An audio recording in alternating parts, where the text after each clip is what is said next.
o'clock. We'll go ahead and call the meeting to order this morning. And we have prayer this morning by Mr. Marsh. Yes. Let's stand for prayer.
So the map's been a godsend on all these.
Stuff we can look at and get some higher rates, but at least we can hold our fixed, check and deposit and everything with our current depository. Yeah, okay. What were the secondaries? That's at Renaissance? Cadence, The cadence, community, and regions. community and regions.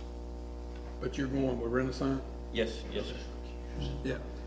I'm gonna recuse myself from this vote because my company, does a lot of business with Renaissance, so I'm gonna Okay. recuse myself. Okay. We need a motion to award the bid. I have a motion from Mr. Ross, I second it. a second by Mr. Morris. All those in favor say aye. Aye. Opposed, no. Very good. Thank you, Josh. 3 1/4 is about, I mean, you got CDs that are getting that low now, so that's not bad for, Oh, no, for a fixed rate, that's right now, and again, of course, they cut rates a little bit last week, so. Yeah, okay. Thank you, sir. Todd, just try it again. Come on back up with the workers' compensation renewal. Morning. Good morning.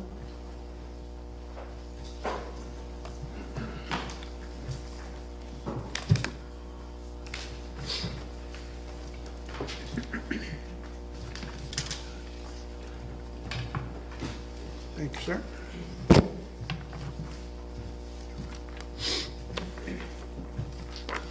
Thank you, sir.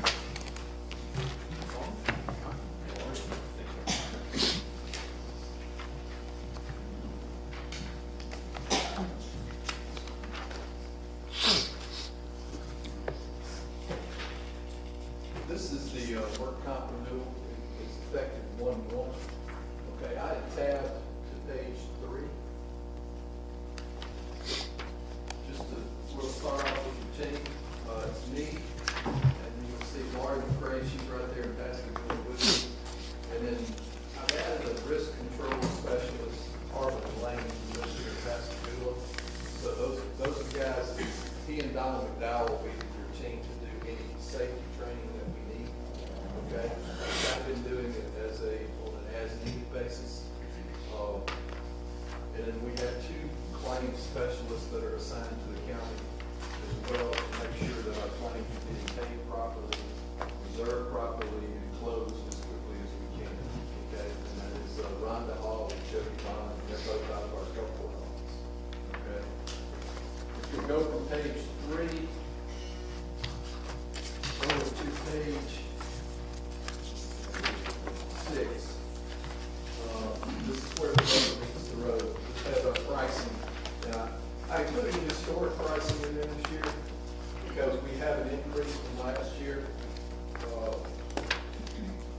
Just to run us back through our history, in 21-22, we had a $36 million payroll. We paid $1.24 million.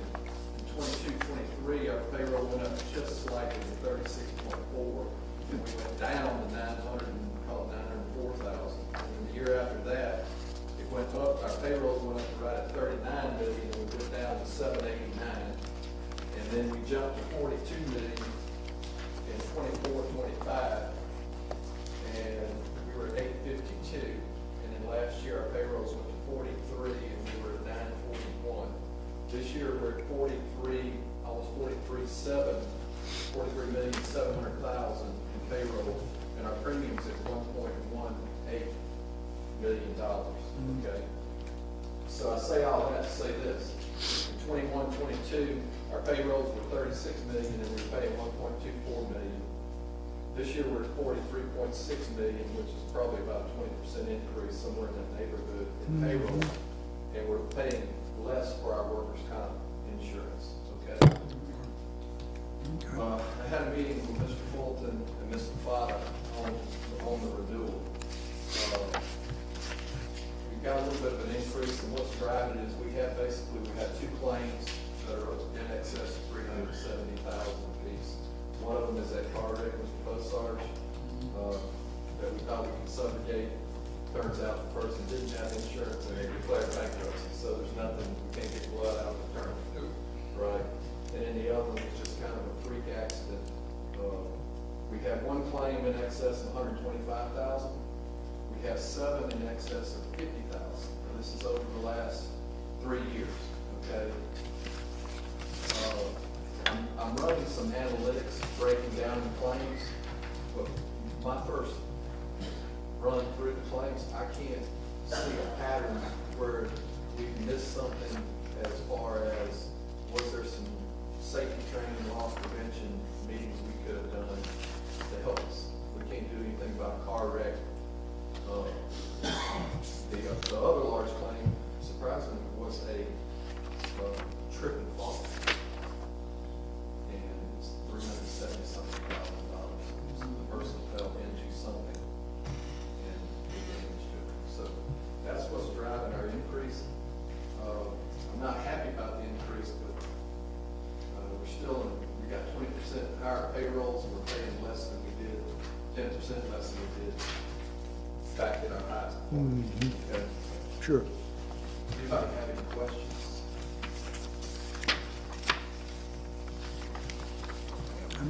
Anybody have any questions for Todd? Okay. And then the plan is to, once I get the analytics back, which kind of slices and dices all the claims about the type of claims, the department the claims are arising out of, who the claimants might be, those types of things, and I'm gonna meet with Ms. Fada and her department to try to formulate a plan. Okay. Do we need a motion on this today, Tom? Yes, sir. We do, I thought we did. Yes, Yeah, okay. I'll make that motion. Second. Second by Mr. Ross. All those in favor say aye. Aye. Opposed, no. Thank you, Todd. All right. Thank you, Ty. We appreciate it. You too.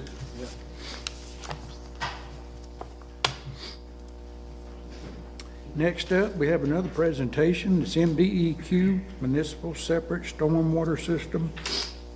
Michael Booker.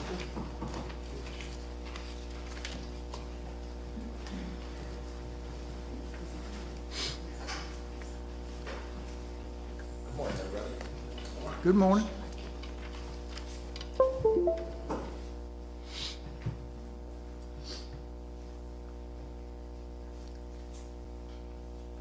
I'm Brandon Pasquini, and I work with Michael Booker International. I just want to appreciate you all for your time today. This presentation is regarding the Jackson County Stormwater Management Program and our updates for 2025.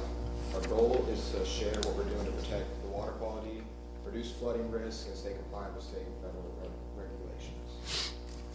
The Stormwater Management Program, or SWMP, is our comprehensive plan for managing stormwater runoff. It's required under the Clean Water Act and enforces the National Pollutant Discharge Elimination System, or NPDES permits. This program includes education, monitoring, and operational best practices to keep pollutants out of our waterways. And MS4 is a municipal separate storm sewer system. It's basically the network of storm drains, ditches, and channels that carry stormwater to local waterways. Unlike sanitary sewers, MS4s don't treat water before discharge. That's why it's very important to prevent pollutants from entering these systems. An MS4 municipals is basically, here are a few terms you'll learn throughout this presentation. The Clean Water Act is the foundation of water quality regulations. Best management practices, or BMPs, are practical measures we use to reduce pollution, and an outfall is the point where stormwater discharges into U.S. waterways. These definitions are important because they guide how we manage stormwater. The NPDES permit regulates discharges into waterways. Illicit discharges are any flows into the storm sewer that are not stormwater, things like wastewater or chemicals. Dry weather screening is a method we use to detect these discharges when it's not raining, because any flow during dry weather is a potential illicit discharge. Our SWMP goals include training personnel, preventing pollution, monitoring and reporting, and meeting stormwater quality requirements. We also follow 6 minimum control measures, which we'll cover next. These goals ensure compliance and protect our local environment. These 6 measures are public education and outreach, public involvement, illicit discharge detection and elimination, construction site runoff control, post-construction stormwater management, and pollution prevention for municipal operations, each of these playing a critical role in reducing the stormwater pollution. These next few slides show our facility and conveyance locations. We check these for proper BMPs, signs of illicit discharge, and structural integrity. These inspections help us identify issues early and keep our systems functioning properly. We've seen improvements since last year and will continue to monitor these checks. Here are some examples of some good housekeeping from facility inspections. And here are 16 different conveyance locations. And from those conveyance locations, we have some pictures. And here are some other examples of BMPs we use on work sites. These include vegetation swales, silt fencing. Monitoring is essential to ensure these practices work as intended. If you have any questions to report an issue, here are some key contacts for anything stormwater related, hazardous spills, and or solid waste. Please don't hesitate to reach out if you have noticed anything unusual. And thank you all for everyone's time. If you have any questions, please let me know. You can also contact me directly anytime after with this email in front of you. Very good. Anybody have any questions for Brandon? Okay. Very good. Thank you, Brandon. Thank you for being here. Merry Christmas. That brings us down to action items. We have state and federal. Brian, we have anything? Just one quick thing on the state side. You may have seen it in the news last week. The governor announced about $100 million worth of grant projects, grant awards across the state. And Jackson County had 4 projects that were funded, not the Board of Supervisors, but projects within Jackson County to the tune of over $9.5 million. Of note, 4 Restore Act projects. Trent Lott South Apron is one we've been advocating for, $2.6 million. Mississippi Gulf Coast Community College Advanced Manufacturing Innovation Center, $1.45 million. Port of Pascagoula New Wharf, $2.8 million. And Escatava Septic System Abatement. I assume that's a JCUA project for $2.6 million. So just wanted to bring that to your attention. Good, all we have? Yes, sir. I do. Thank you, Brian. We appreciate it. That brings us down to supervisor items. I didn't have anything. Mr. Morris, you didn't have any. And Mr. Taylor has one item. I think this is, Specific executive session item at 9:30. Yeah. All right. Jimmy, can I go ahead and do that resolution for him? It'd be fine, Okay. Mr. Cummings, for you to make that motion or approve the resolution. Okay. I'm gonna make a motion that we, appointing Michael Miller to the Singing River Health System Board of Trustees for Mr. Taylor, and I'll make that motion. I second it. Have a second by Mr. Morris. All those in favor say aye. Aye. Opposed, no. All right, Mr. Ross, I believe you have something? Yeah, a resolution to reappoint Mildred Page to the Mississippi Gulf Coast Community College Board. So I'll go ahead and make that motion. Second. Have a motion by Mr. Ross and a second by Mr. Beausarge. All those in favor say aye. Aye. Opposed, no.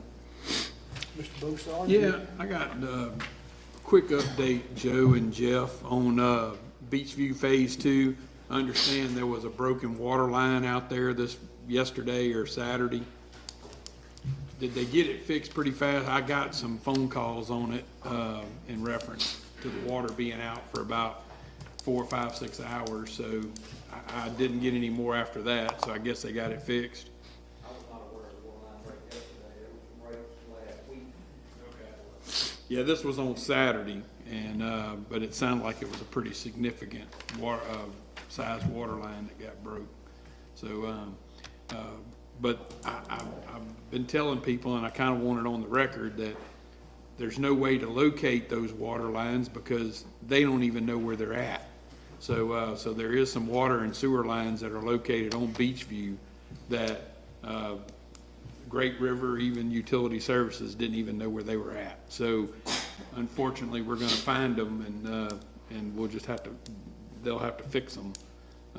I just understand that their Great River's response was a little slow, so. They have been out last week relocating the water sewer line. Okay. We have a contractor that's been issued for that. Okay, all right, that's, other than that, we're moving right along with that project, making some good progress on it, so appreciate y'all, thanks. Anything else, Mr. Bossart?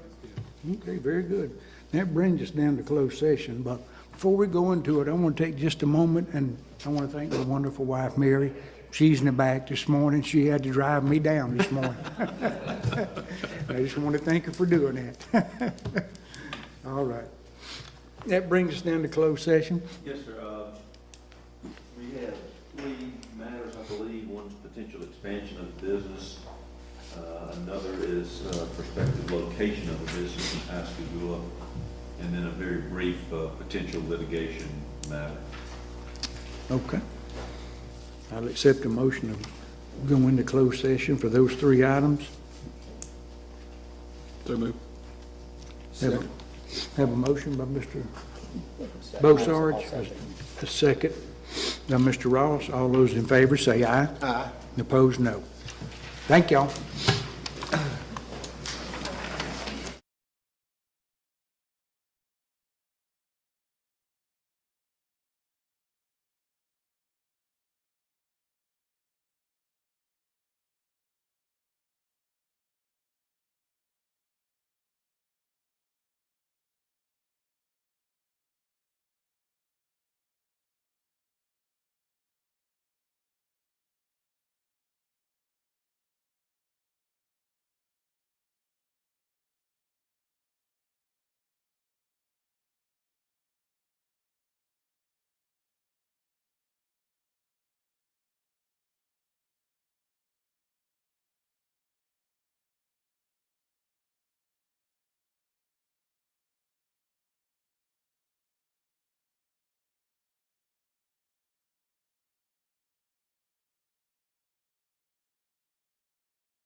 It's after 10, I know.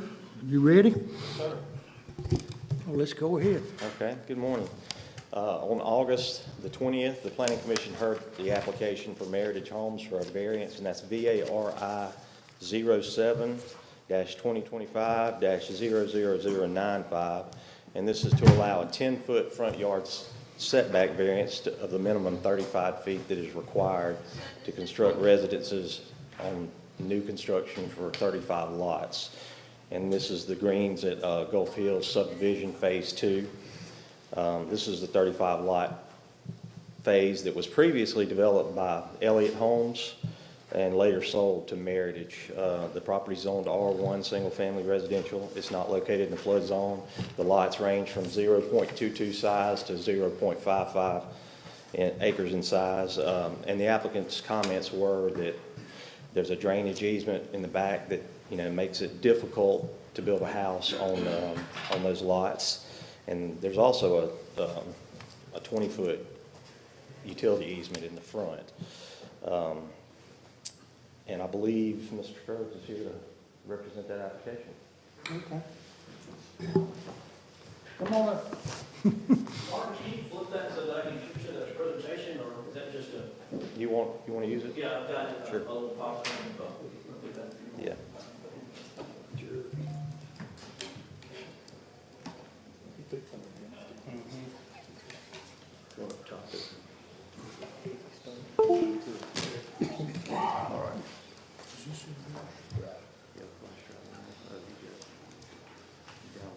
Yeah.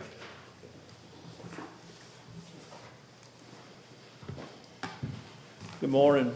Good morning. How are y'all doing today? Doing good. Great, great, great. My name's Donovan Scruggs. I've been asked to represent Meritage Homes in this appeal. As Marcus said, the application was heard by the Planning Commission back in August, and it was denied. And then since that time, I've tried to really address some of the specific items with this. And I know Mr. Ross has been out on site, and once you are on site and kind of see what the issue is, it's pretty much straightforward that some relief is necessary. What plays occurred basically on a old greens or fairways of Gulf Hills, a golf course. And Meritage actually bought the development from Elliott Homes earlier this year. They were not the ones who actually constructed the development, but right there at the platting stages of it, they purchased all of Elliott Homes' properties, and this was one that they actually were going forward to develop. This is a plat that was recorded. I know it's very hard to see, but there's 35 lots inside of this development. And as you can see, along the rear property lines of these lots is a 20-foot drainage easement. These may a little bit be out of order, but we did ask for we're asking for a 25-foot setback to be established within this subdivision.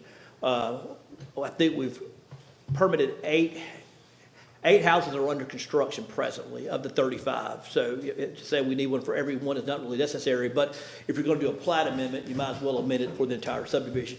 But if you look at Gulf Hills proper, and I've got plats and plats that I've looked at, these Gulf Hills actually established a 25-foot setback throughout the old subdivision. So it's only these newer subdivisions that are coming in and are required the R1 35-foot setback. So it's not like we're asking to have a setback that is less than others. We're just asking to have a setback that is really in line with what is required throughout Gulf Hills.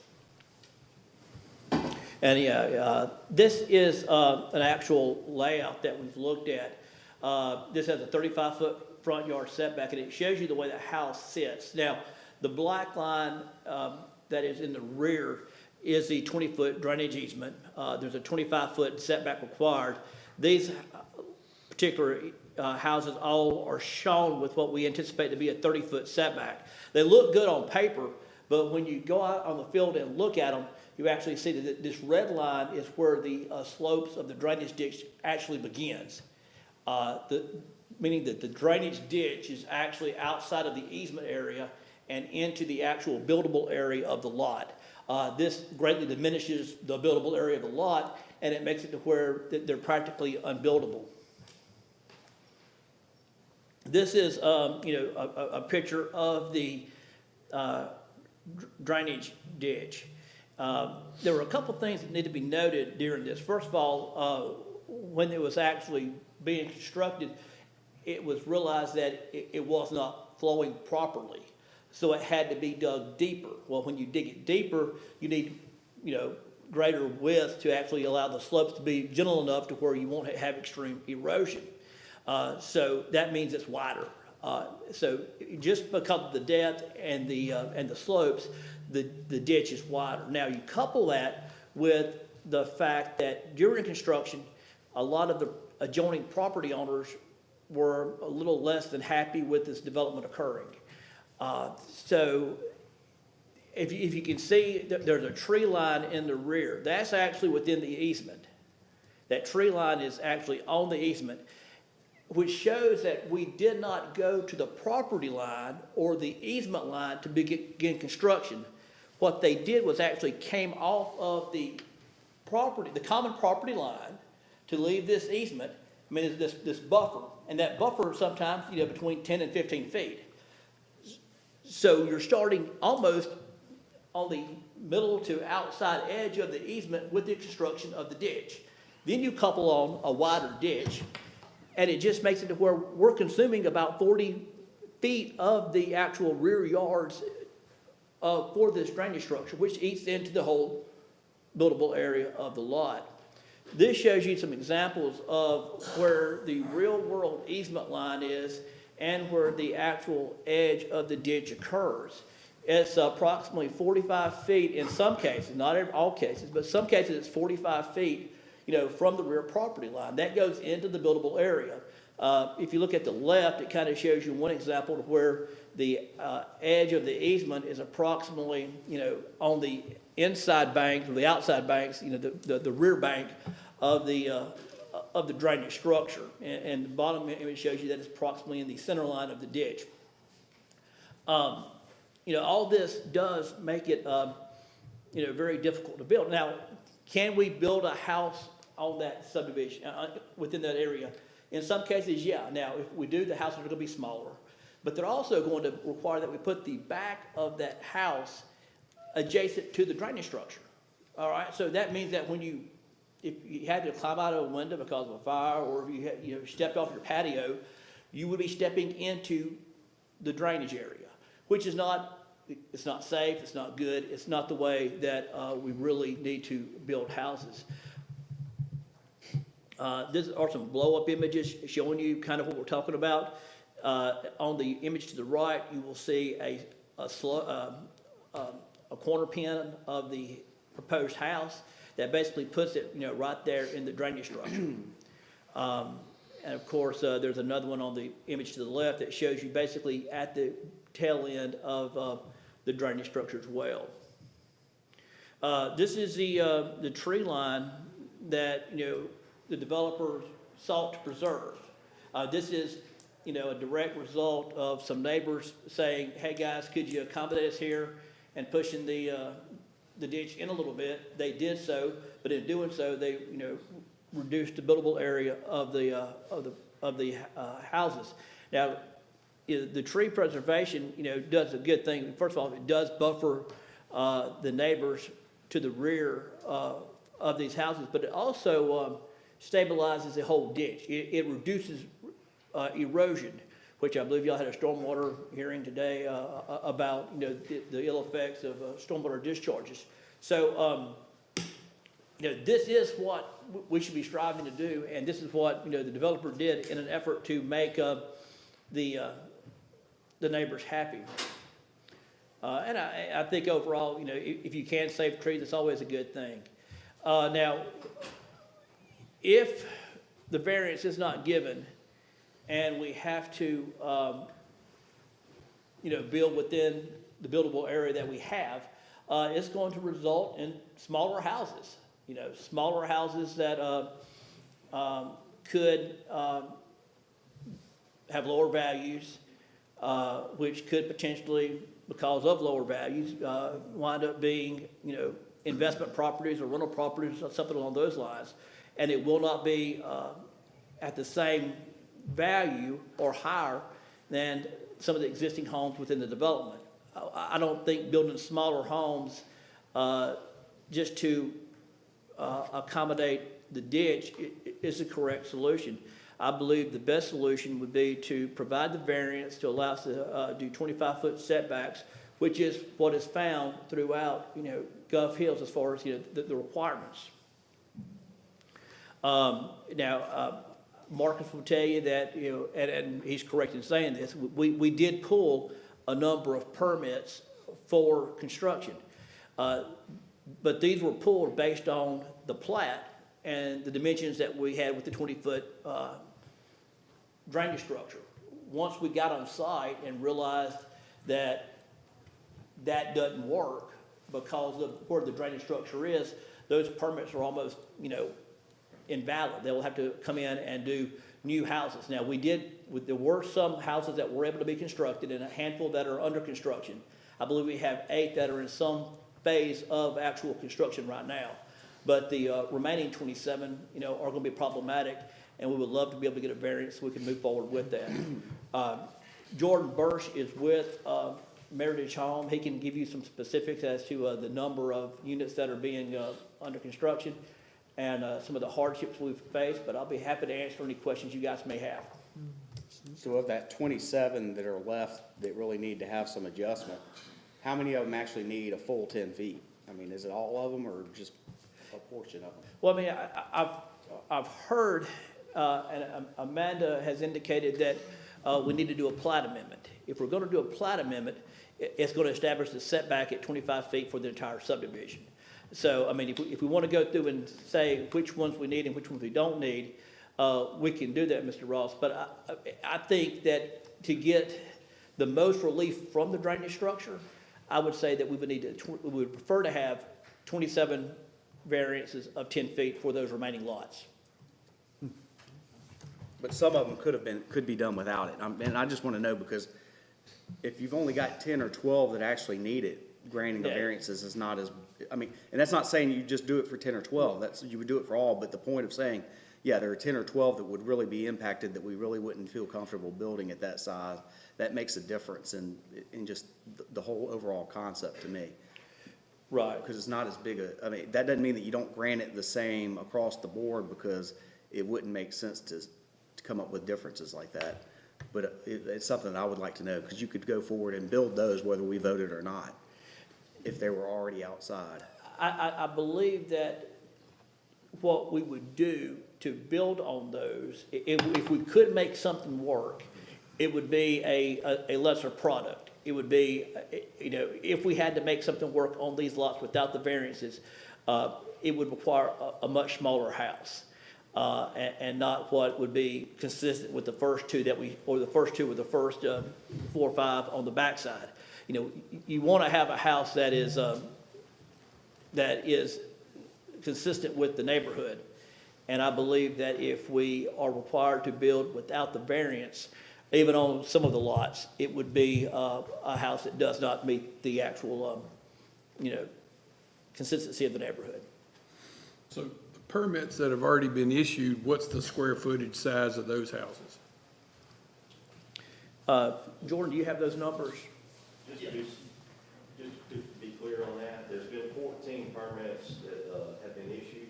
2 of the homes have been completed, and we have 1 in the office that just haven't been picked up yet. So, What's the square footage on them? Jordan Bursch with Meritage Homes. The square footage that we're working with is between 1380 and 2114. Heated and cooled or under roof? That's heated and cooled, yes, sir. There is one on lot 32. We couldn't fit anything regardless of a variance, and that's just because the property owner behind us, their fence encroached into the project, and so you'll see it just jet out, and that we're building a 1,000 square foot conditioned space on that. It's, I believe, 25 by 35 deep. It's just a very oddly shaped So lot. are those one story or two stories? That specific one, it's called a Parker, it's an Elliott plan, not a Meritage plan. That's a two-story entry, perfectly center in the middle of the house. Very efficient floor plan, but you can see a whole grouping of them if you're up. About 30 feet wide? Yes, sir. 25 foot wide, 35 foot deep. And that's what you had to build on the lot that a variance wouldn't work on. There was literally, yes, sir, there was literally nothing else that realistically could fit there. So we're building that right now, as well as the other 6. We did pull, in the other 6, it's just because those lots are deeper and the buildable footprint matches what I just told you, which is, the 1380 square foot, that's a 48.5 foot deep plan. All the way up to the 2100 is just over 69 feet deep. And so there was a few of these lots, and I can tell you that we didn't have the same drainage issue. And our construction team pulls the permits based on the final plat. And so they pulled a bunch of permits, and that's when, as the director of land, I don't typically get involved in this, but because this was an acquisition, then the construction team isn't sure what to do with drainage ditches and easements and all the things that go in with land. So that's why we're back here trying to figure out what the right solution is. Now, you know, I'm not a doom and gloom guy. We can build houses on lots. So but what we're trying to do is A, match the surrounding area with what the phase 1 setbacks were. 2, let's make a safe environment. We can build that 54-foot deep house, but like Donovan said, you're stepping out into the ditch, which we would choose to avoid that. You know, and then the third thing I would say is, you know, we've looked at moving the ditch back to the property line where it starts, but then that requires us to lose that entire row of trees that we look at, and it's not going to be, for one, I wouldn't want to lose those trees, but for 2, you're going to have property owners behind it that aren't going to be happy as well. So that's my next question. So the buffers, the tree buffer, is that included in the lot, or is that a separate? It's within the lot. Oh, so They're on his property. So the site plan goes from the back of the house through the ditch to the tree line. So you've got a ditch and then some property. Correct. On the other side of the ditch. Yes, sir. That is correct, yes. Well, you know what's gonna happen there, right? They're gonna build privacy fences because they own that property on the other side of the ditch. They're gonna build privacy fences through the ditch, and then we're gonna have an issue trying to clean the ditches out. So. We're gonna maintain that with the CCNRs. Yeah. It's too far, they won't be able to do that, because the trees are back another 10 foot on the other side of the ditch before. Yeah, but what I'm saying is because whoever buys that house from me, if it's not disclosed, I deal with this all the time in South Point. That's probably one of the worst areas to deal with it down there, because the ditches are in the site plan or in the survey to where it might be a 15-foot ditch, and they say, hey, I own that property, I'm gonna put a fence there, and then they end up putting a culvert pipe or something in there, and then the next thing you know, we got drainage issues for everybody else. So, you know, we've got to figure something out here today to keep that from happening. I know it's his area, but I'm just telling you what I deal with, you know, so. We did put that on the plat, though, that fences cannot be in the Okay. easement. And this ditch is a 5-foot ditch, this is not something that, Okay. you know, like a little small swale or something, this is a huge ditch. Yeah, I could tell. They couldn't put a privacy fence across this one. Exactly, so there's 2 things. So just like Marcus said, is it's in the final plat. You cannot encroach within that easement. That is not their property, because it's gonna be maintained by the association. And we intend to put that within the covenants, is that's association maintained, so then that's a community. Okay. Yes, but that, we're already thinking about that. Usually those ditches end up being county maintained, so that's why I wanna make sure that it don't belong to the county. It would be county maintained. Okay. It would be a county drainage ditch, and you are right, we have trouble with that all the time, Yeah. about all these subdivisions. But this is just a different animal, this is a huge ditch, so they couldn't put privacy fence across it. But you are right, we have it all the time. Well, Palmetto Point, perfect example is Elliott Development. There's several people that went in there and put culvert pipes under our knowing until it flooded everybody out.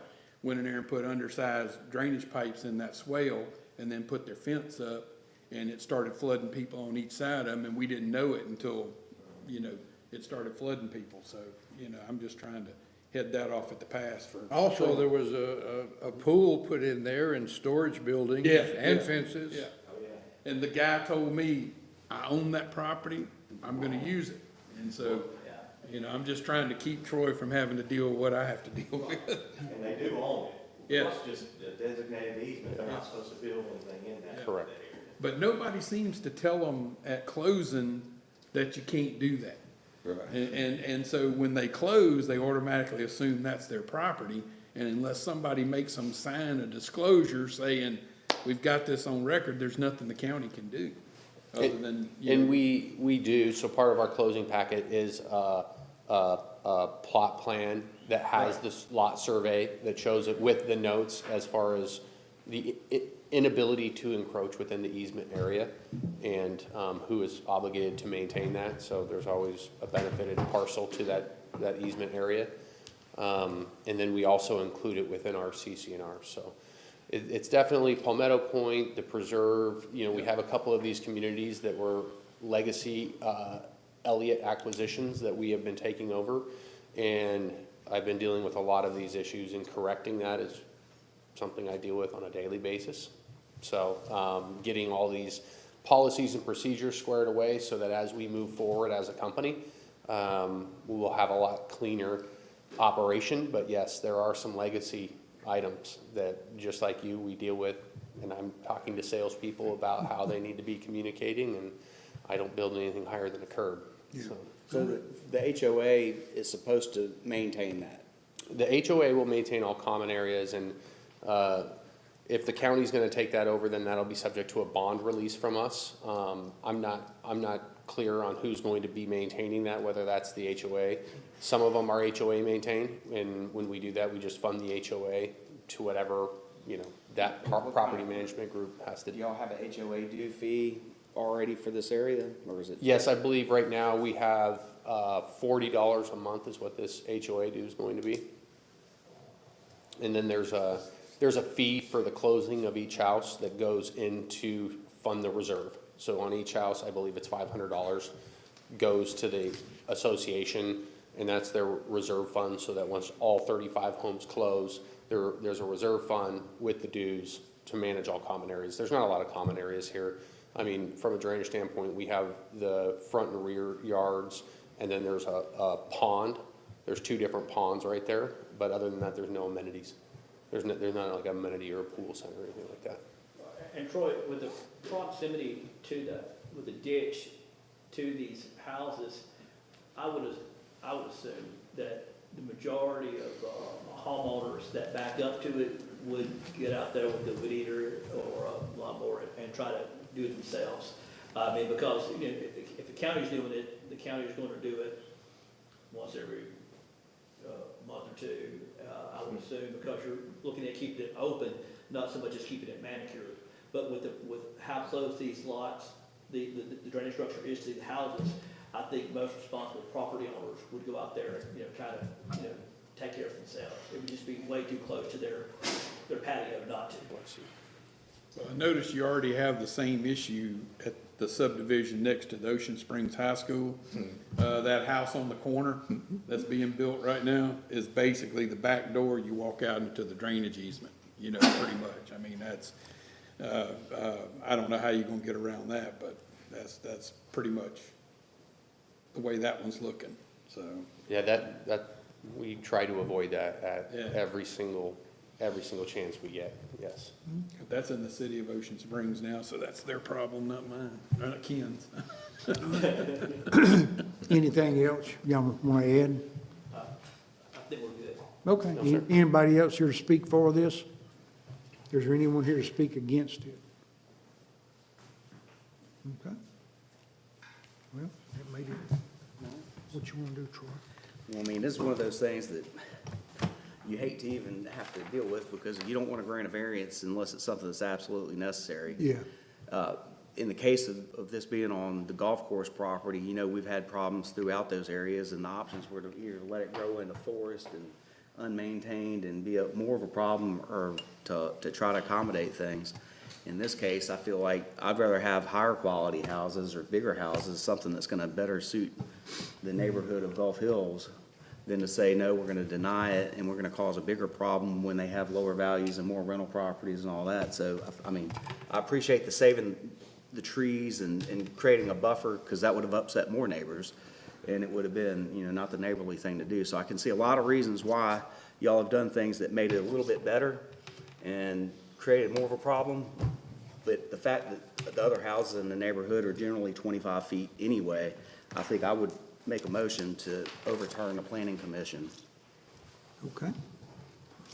Have a motion by Mr. Ross to overturn the planning commission's decision. I'll second. Okay, we have a second by Mr. Bossarge. All those in favor say aye. Aye. And opposed, no. Very good. And in talking to Tristan from the attorney's office, they would have to amend the plat So, I mean, for there's the not really an entire option on that. subdivision, so. That's what my first suggestion. Okay, is to very move good. Forward to the 25 feet. That way they. Something's gonna be. Thank y'all, built. Donna. Thank you, guys. Thank y'all. Have a good week. Y'all have a good day. Ditch, I don't think so. What we got next, Neighbors by Marcus? putting the ditch further out. Go in I and mean, I don't know, that's just a tough one to deal with. Okay, next one, on September 17th, Planning Commission heard the application of Mark Smedvig for a variance, and this is VARI-08-2025-00116. And this was to allow a 9-foot setback variance to the required 10-foot for a carport cover. This property is zoned R1A, single-family residential. It's 0.26 acres in size. It's located at 9209 Meadowlark Avenue in Gold Park Estates.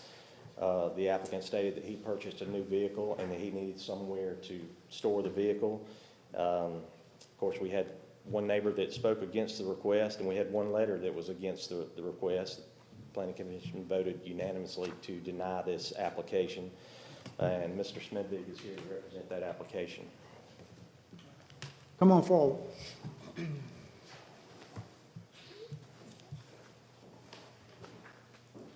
Just give us your name and address so the lady can put it in the record. No, you come on. Y'all have a picture of that? You want me to pull it up and get? Huh? Yeah. Okay, let me get you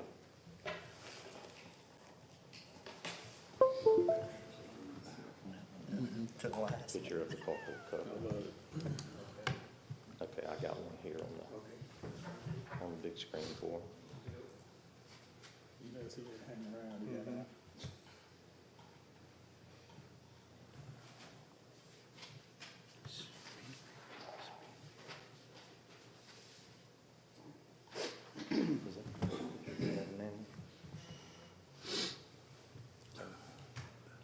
Okay. If you can see, the carport cover is here, and it's right up against the fence there, pretty much.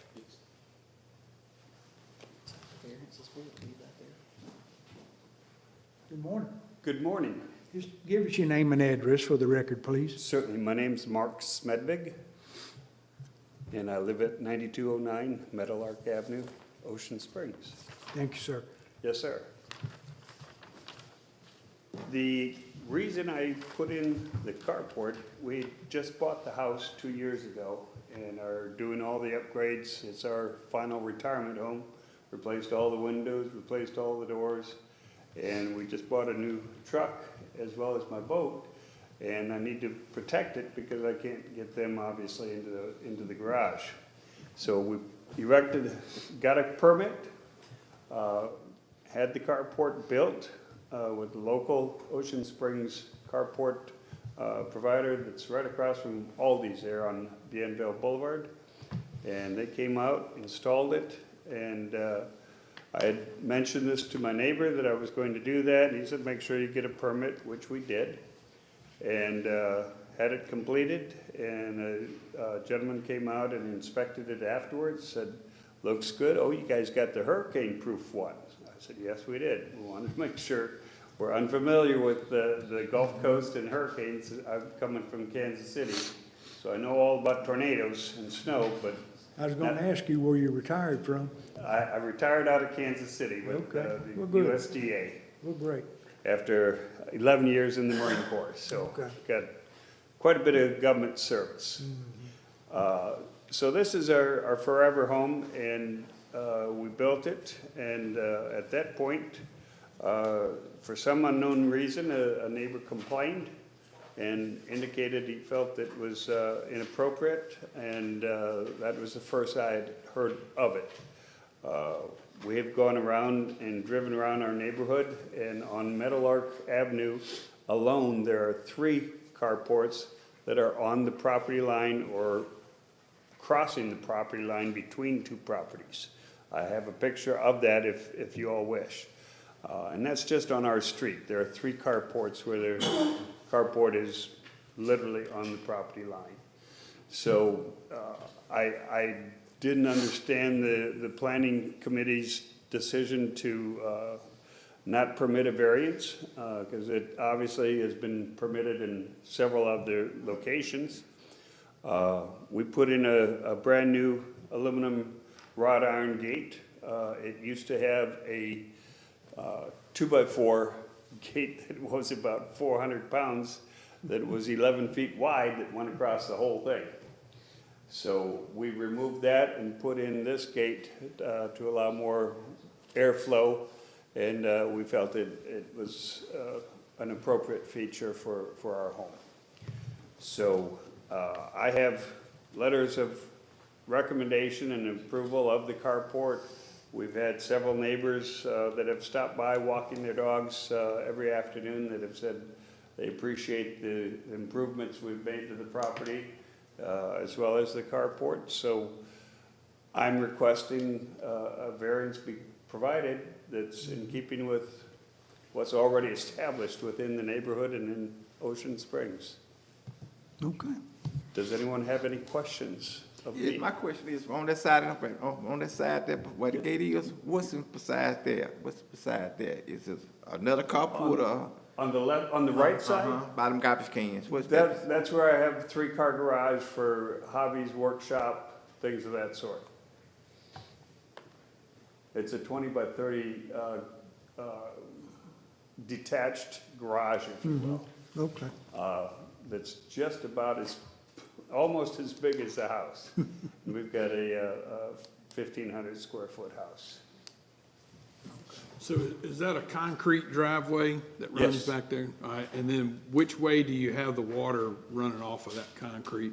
Is it running off to the neighbor's property, or is it actually draining off of your property? It's draining off my property right now. You got a French We'll see drain. what the live oaks do with the concrete, with raising it, because we have 2 live oaks in our property.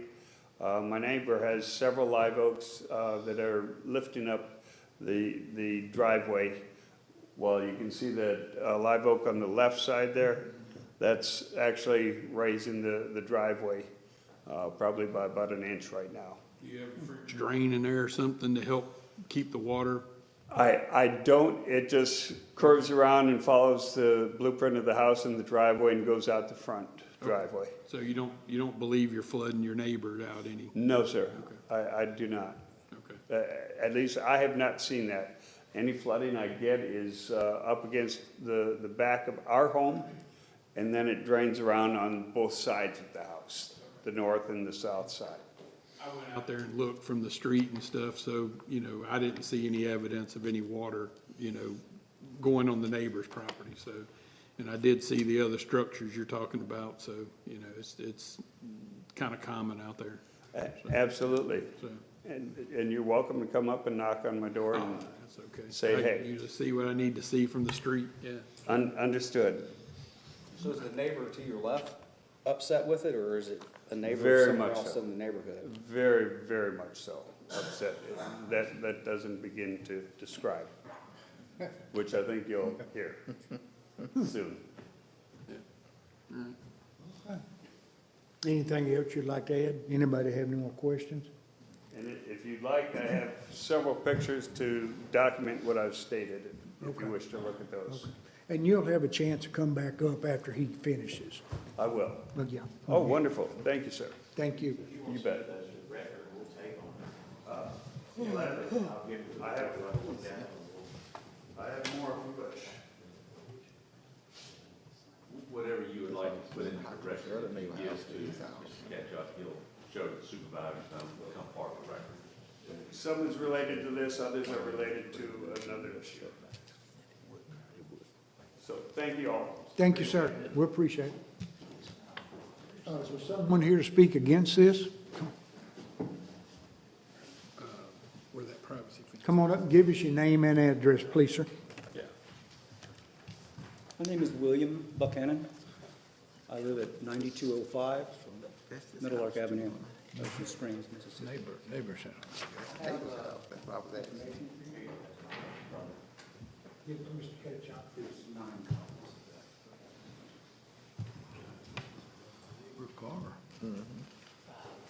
The top document, gentlemen, is a letter from my daughter and my son-in-law. They're the owners of the house, and I'm their advocate today. You speaking for them? Let's take one down. You can go pass it ahead, William. around. We're listening. Okay, I didn't know if you wanted Yeah. to take time to read it there, sir. During the first, or rather the last hearing where he was denied, the fire marshal noted in the previous planning meeting that Mr. Smedvig that has application denied for a variance, that this building was an additional fire load. And his position was that there was a public safety reason to deny his application. I would like to add these additional items that are on his land that significantly raises the fire load problem. This is important not only for public safety, but also for our home insurance rates. Many of you may know that the home insurance industry now uses cameras from space to inspect your home and will raise our rates based on the new information. The picture on the upper left-hand side is a large pontoon boat with its associated tarp, cover, motor, fuel, and oil. A large 3-car garage with a gasoline-powered golf cart inside, and many more unknown items, evidently too many items to allow him to park in it. A large wooden raised deck around an above-ground swimming pool with a wooden cover for a pool pump, filters, and electrical.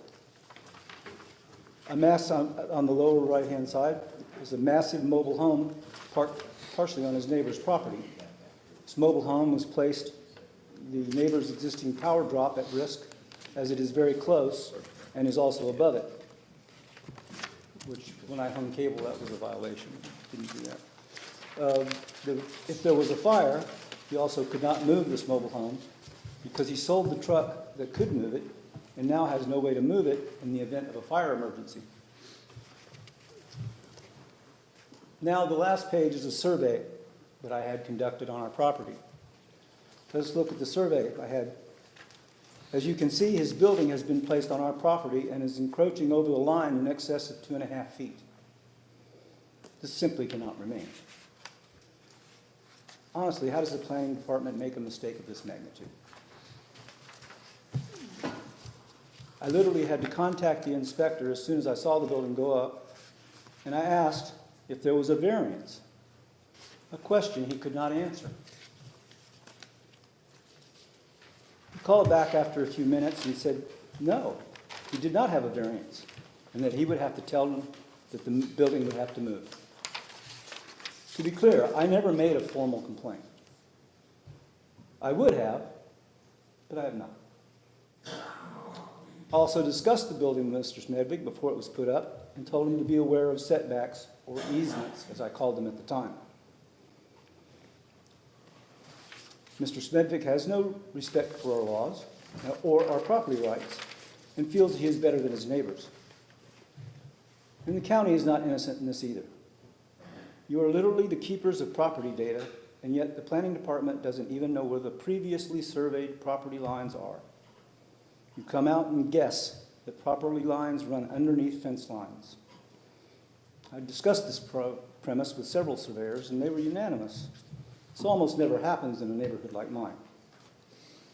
This leads to the question is, why the county did not force Mr. Smedvig to prove he owned the land he was changing the status quo of?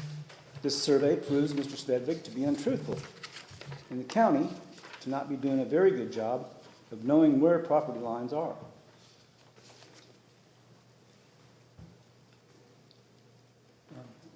That's all I have, Your Honor. Your fellows, thank you for your consideration and your time. We appreciate you coming. Whose fence is the fence that runs along the property line? Is that his fence or your fence? That's our fence. That's your fence? Yes, sir. It was built very many years ago.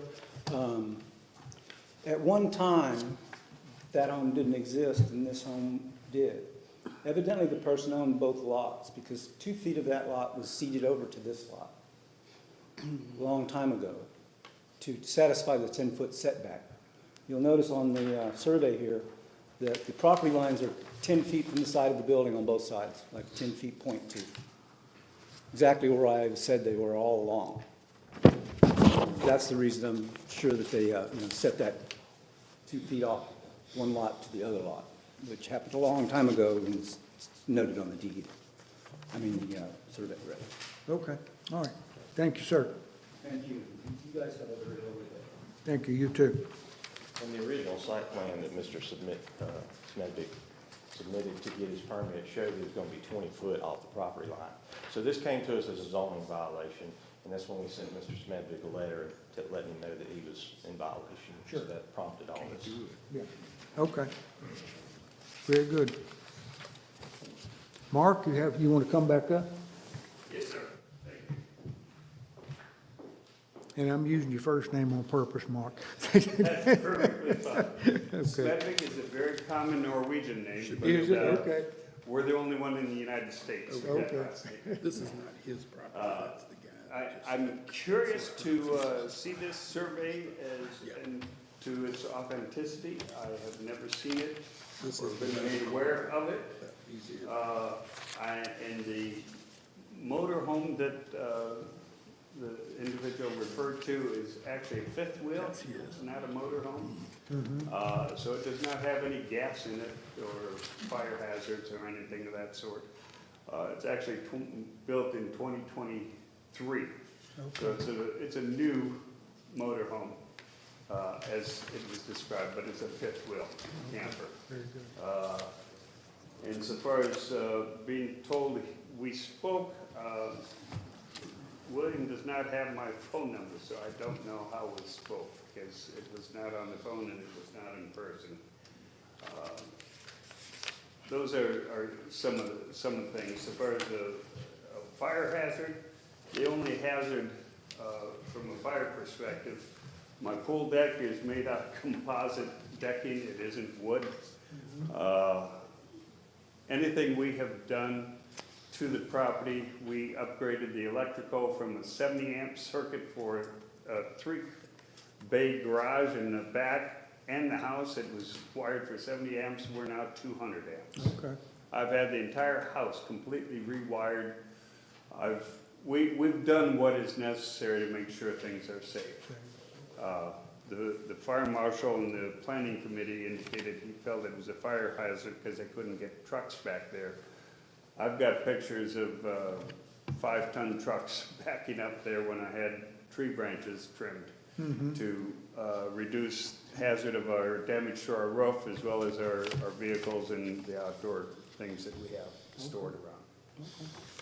Does anybody have any other questions? Anybody have any questions? Clarifications I can provide? Is that RV in the front or backyard?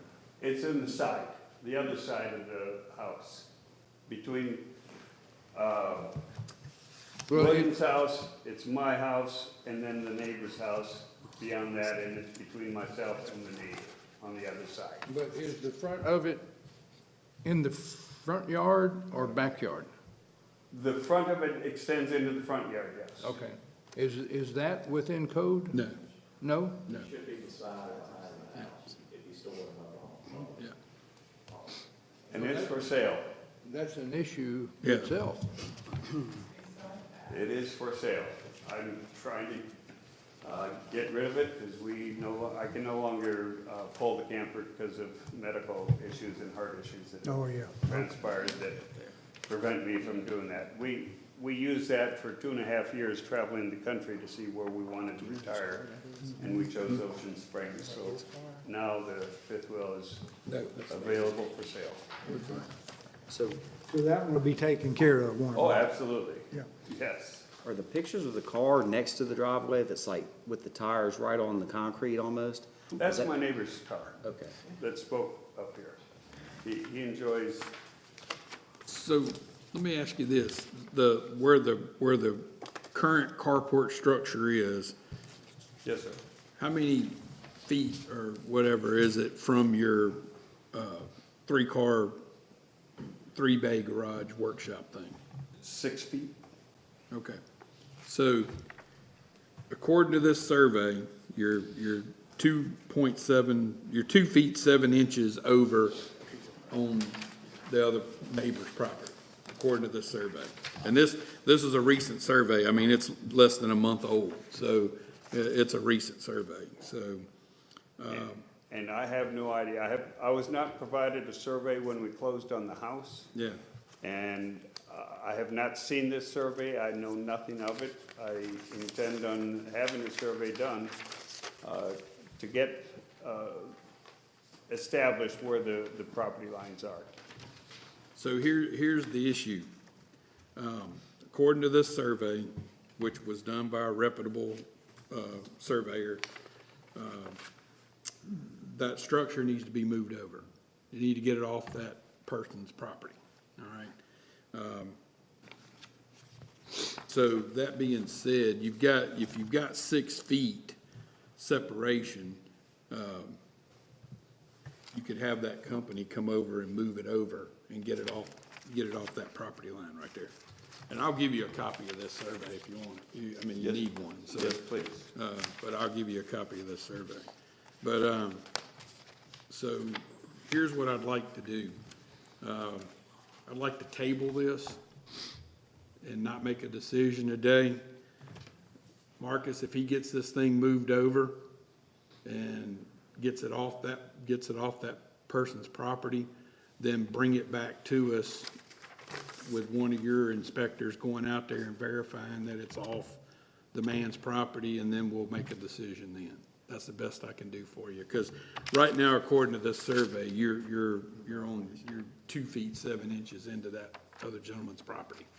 So. I'm wanting to move it and set it on his property line, contemplating getting a variance from the board at that time. I mean, if he's out of compliance, he needs to meet the setback requirements, or, I mean, I don't see why you would put it off. I would move forward. Okay, well, that's what I was asking, your opinion on that, should we, so. Let me ask a couple of questions, Marcus. Sure.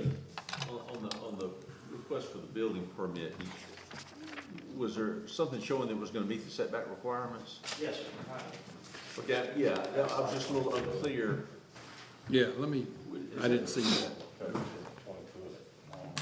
Okay. Is there a way to put it over where it meets the setback requirements? No, You can't do it. It That won't was go one that far. question, and if the board can look at that, then my next question is, and I'm not doubting the survey, saying it's right or it's wrong, but I guess if the survey was prepared for this variance hearing. Property lines, we try not. right, they don't. Right, and another survey may either agree or disagree, I'm just pointing that out with this survey. Again, I'm not saying it's right or it's wrong, but if this survey is right, then there's an issue with the neighbor's property, obviously. Yeah. And that'd be more So- suitable for them. Willens driveway poured. That issue's almost, it's separate and apart from the request for a variance. I agree. Because if the survey is indicating that it's 2 feet off from where it currently is, then that's saying that my entire driveway is on his property. Yeah. No, I mean, yeah, that's a surveying issue, obviously, it's a surveying issue. Absolutely. And if this is showing 2.7 feet encroaching into the neighbor's property, and if it was supposed to be 1 foot into your property, then it's a kind of a 3.7 foot difference there. And I can't believe that a driveway would be installed that is almost 3 feet across the property line. That doesn't make any sense to me. When did the driveway get poured? I have no idea. Did you didn't pour the driveway? No, no, this house was built in '86, and I would wager that the driveway is just about that old. So the other gentleman just answered that question for you.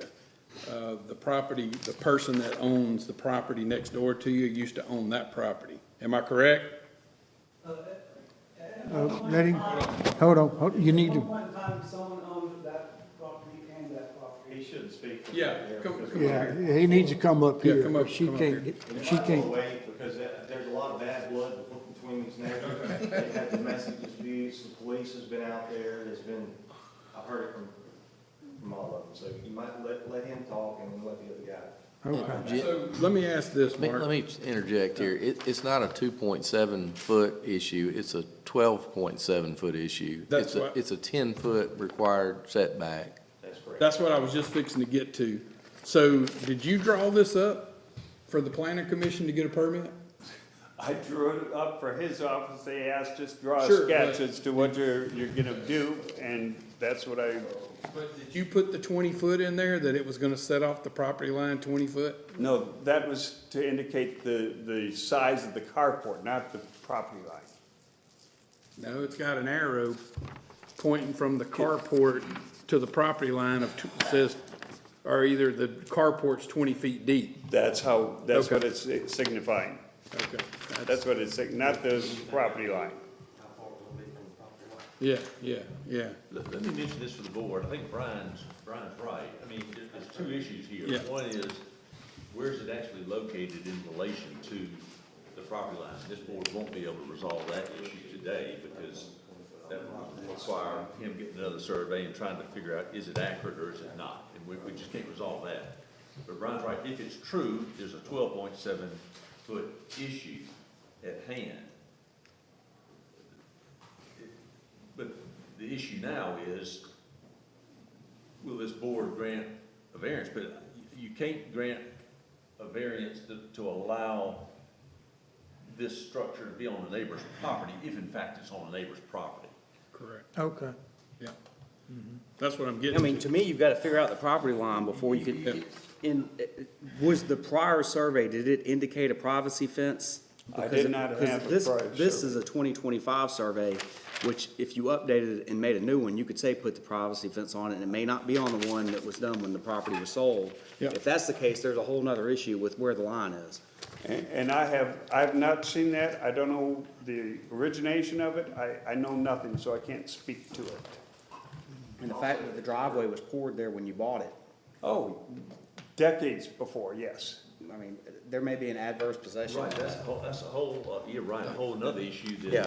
Yeah. That neither the planning department or this board can resolve.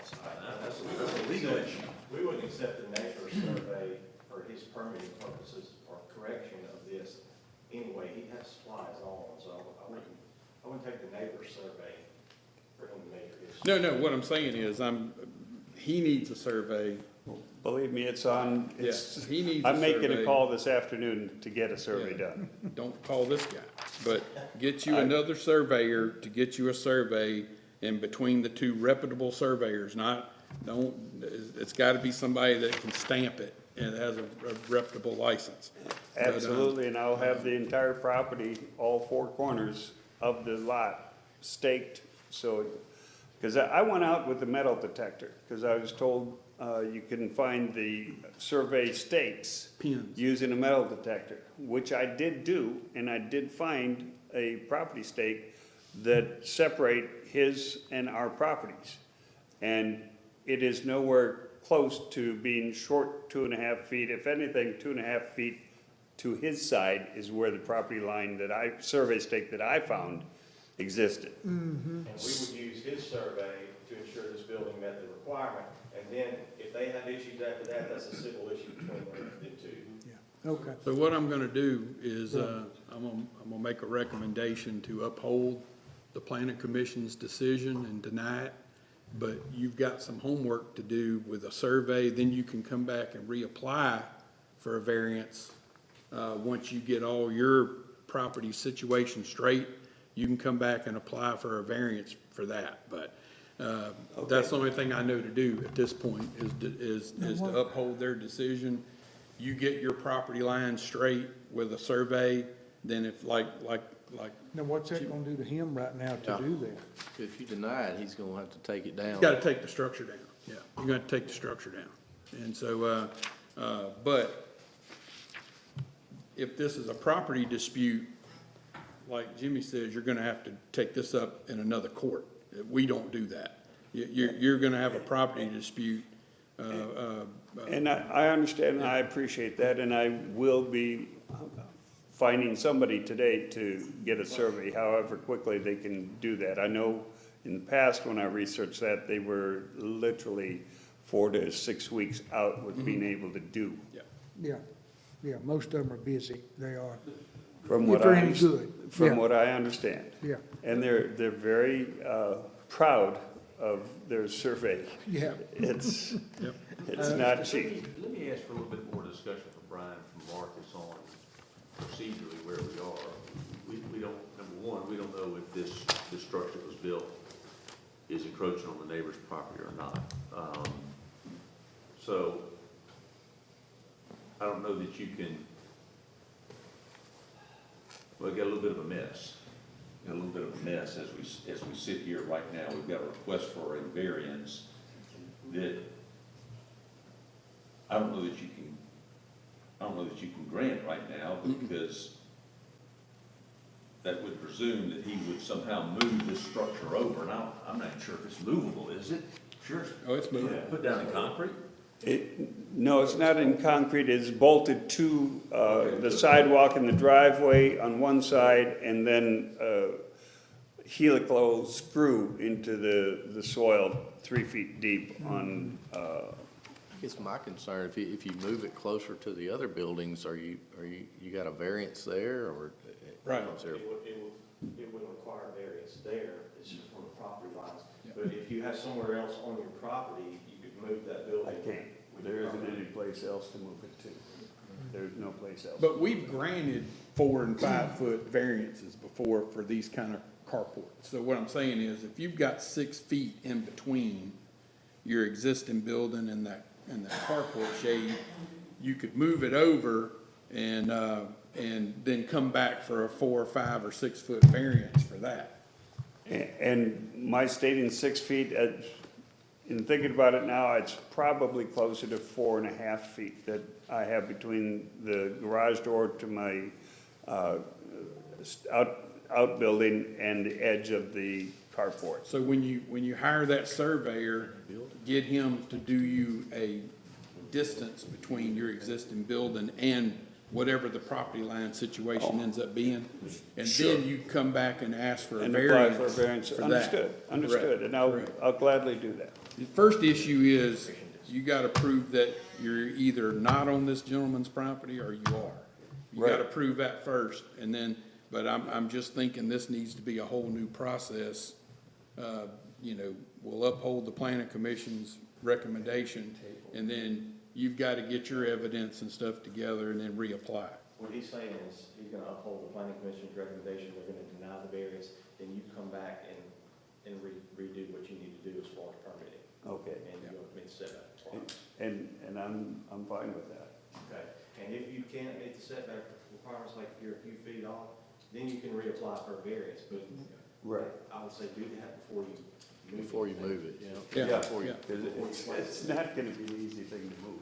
And see, in the meantime, you can have, if you're gonna hire a surveyor. Oh, absolutely. Go ahead and have them do you a site plan with that carport next to that building, so that on paper, you can show, if you ask for a variance, how far you're gonna be. Correct. From whatever property line is established. Yes, Mr. Barsarch, I'll make sure I get that included.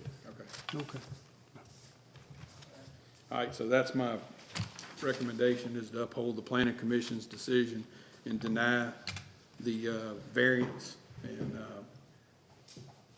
he gets it all worked out, he can reapply later. Yep. That's my motion. Yeah, if you would let the other gentleman come up before we vote, please, sir.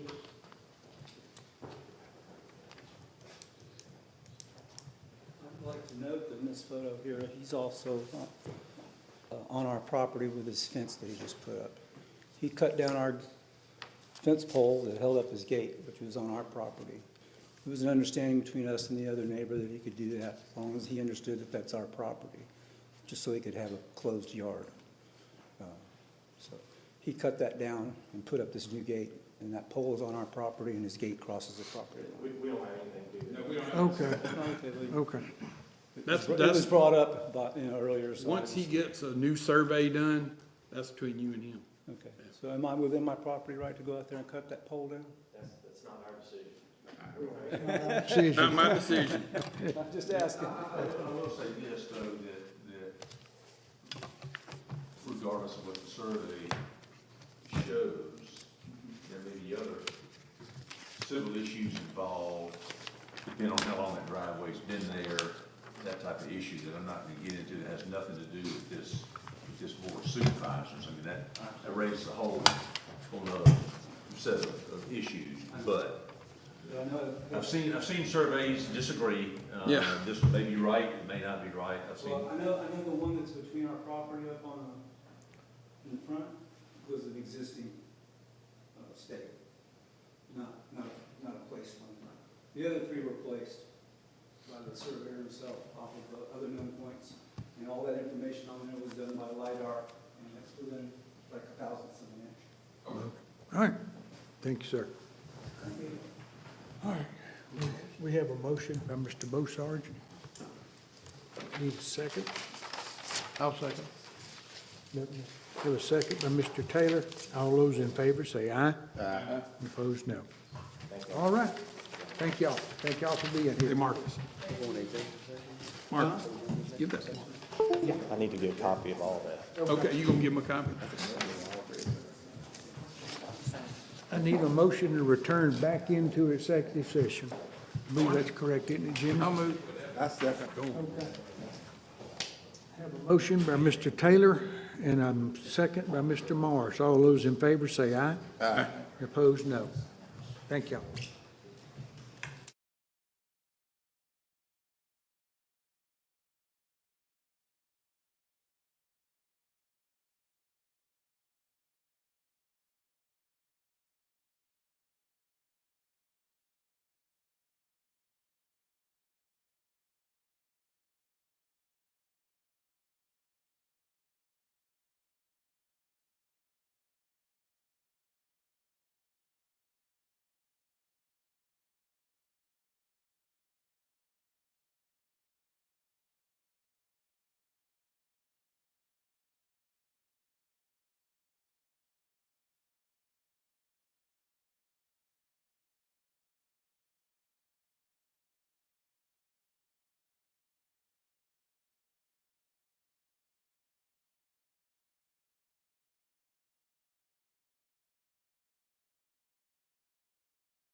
We ready?